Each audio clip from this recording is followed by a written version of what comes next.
Il est 9h30 sur Europe 1. On passe au journal des médias avec Guillaume Janton. Bonjour. Bonjour. À la une ce matin, 2 sénateurs saisissent le CSA suite au passage de l'ex-mentor des frères Kouachi dans Salut les Terriens. Ryan Gosling et Emma Stone accorderont leur première interview en France depuis leur victoire au Golden Globe ce soir sur M6. Et Brigitte Bardot tacle l'émission Actuality. On commence avec cette polémique autour de l'ex-mentor des frères Kouachi. Il était l'invité de Salut les Terriens ce week-end sur C8. Farid Benyetou était l'invité de Thierry Ardisson samedi soir pour parler de son livre Mon Djihad, itinéraire d'un repenti, publié 2 ans après l'attaque de Charlie Hebdo. À la fin de son interview, l'ex-mentor des frères Kouachi en casquette et lunettes noires a brandi devant les caméras un badge « Je suis Charlie ». Cette séquence a provoqué la colère de nombreux téléspectateurs, dont 2 sénateurs. Nathalie Goulet, vice-présidente de la Commission des Affaires étrangères du Sénat, et son collègue André Richard ont décidé de saisir le CSA pour atteinte à la dignité des victimes.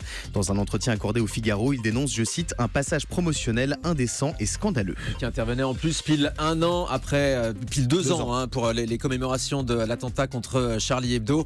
C'est vrai que c'était vraiment de la provocation de la part de cet invité de Thierry Ardisson, mais on va le saluer quand même, Thierry Ardisson, qui a vraiment posé les bonnes questions pour savoir si c'était justement pas de la provocation de sortir ce livre en ces périodes de commémoration. Ryan Gosling et Emma Stone, invités du 1945 d'M6 ce soir. Ils sont les 2 acteurs en vogue du moment, récompensés dimanche soir lors des prestigieux Golden Globes à Los Angeles pour leur prestation dans le film La La Land. Ryan Gosling et Emma Stone accorderont leur toute première interview en France depuis leur victoire ce soir dans le 1945. Ils seront interrogés en direct par le présentateur Xavier Demoulin. Un joli coup pour le journal quotidien d'M6. Brigitte Bardot tacle l'émission Actuality sur France 2. Vendredi dernier, Thomas Touroud proposait aux invités d'Actuality des défis insolites, manger des insectes et entrer dans la cage d'un lion. Cette séquence plutôt bon enfant n'a pas du tout amusé Brigitte Bardot, fidèle soutien de la cause animale. Dans un post sur Twitter, la comédienne regrette qu'une chaîne publique comme France 2 exhibe un lion dans une cage pendant plus d'1 heure. Un message ponctué par une petite phrase qui fera sans nul doute très plaisir à TF1. On n'est pas dans Koh-Lanta, cette émission de merde, dit-elle. Jamais sa langue dans sa poche, décidément Brigitte Bardot. On en sait plus sur la prochaine saison de la série de France de 10%. 10%, c'est cette série qui raconte les coulisses de l'impitoyable monde du cinéma par le prisme des agents de stars. Alors que la première saison a réalisé de très belles audiences en prime time sur France 2, le tournage de la saison 2 vient d'être achevé, comme le révèle le producteur Dominique Besnéard ce matin dans Média Plus. Plusieurs vedettes figurent au casting des 6 nouveaux épisodes de 52 minutes diffusés cette année. Parmi elles, Isabelle Adjani, Juliette Binoche, Julien Doré, Virginie Efira, Fabrice Lucchini, mais aussi le youtubeur Norman Tavo. Dominique Besnéard annonce également travailler sur d'autres projets, dont la saison 3 de 10%, mais aussi Cabaret de Paris, une série sur le monde de la nuit autour des danseuses. Ça peut être bien ça. Des informations exclusives sur la prochaine saison des Anges sur Énergie 12. La chaîne lancera le mois prochain la 9e édition de sa télé-réalité à succès à l'antenne depuis maintenant 6 ans. Une saison pleine de surprises. Selon nos informations exclusives, 11 candidats issus de plusieurs émissions, dont The Voice, Le Meilleur Pâtissier et Secret Story, se sont envolés pour Miami.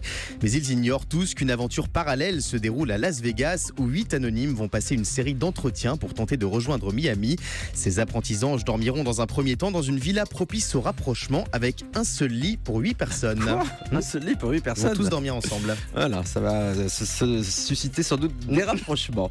Ça s'annonce passionnant cette nouvelle saison des Anges, décidément. Patrick Poivre d'Arvor pose une condition à son éventuelle arrivée sur iTélé. Hier, on vous annonçait que l'ex-star du 20h de TF1 pourrait rejoindre la chaîne info du groupe Canal+, en pleine reconstruction depuis la fin de la grève. Une information confirmée par le Figaro ce matin. Le journaliste a bien rencontré le patron d'iTélé, Serge Nedjar, la semaine dernière. Mais il aurait posé une condition à son arrivée sur la chaîne, l'absence de Jean-Marc Morandini de l'antenne d'iTélé. Patrick Poivre d'Arvor avait d'ailleurs soutenu les grévistes de la chaîne au mois de novembre dernier sur le plateau d'Actuality. Gad Elmaleh rêve d'une série dont il serait le héros. Il rêve d'une banque, mais il rêve aussi d'une série. Absolument. Après le stand-up et la télévision, la star de l'humour souhaite donner un nouveau tournant à sa carrière en jouant dans une série. Dans un entretien accordé à Téléops, Gad Elmaleh révèle être actuellement en discussion avec la plateforme Netflix pour un projet de feuilleton qui lui permettrait de se raconter.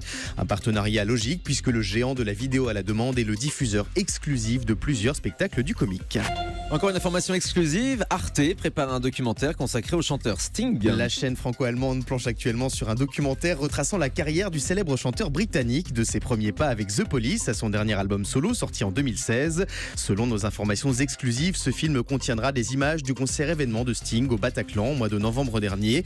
Sting en chiffres, c'est plus de 40 ans de carrière, 150 millions d'albums vendus et des dizaines de tubes planétaires.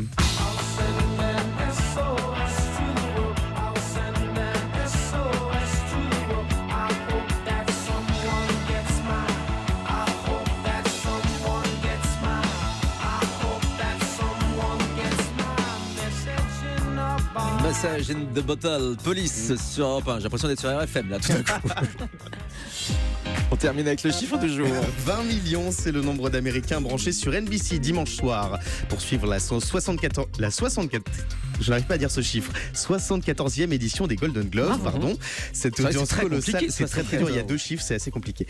Cette audience colossale en hausse de 1,5 million sur un an devrait ravir le présentateur Jimmy Fallon, bluffant dans le pré-générique de la cérémonie inspirée du film La La Land. Ah oui, c'est vrai que la séquence d'ouverture est incroyable, ça dure 5 minutes, c'est un show où on le voit commencer à chanter dans une voiture donc à l'extérieur, c'est une séquence enregistrée, ensuite il est rejoint par d'autres personnes avant d'arriver sur le plateau, séquence assez incroyable que vous pouvez évidemment retrouver en allant sur internet. Merci beaucoup Guillaume, j'entends.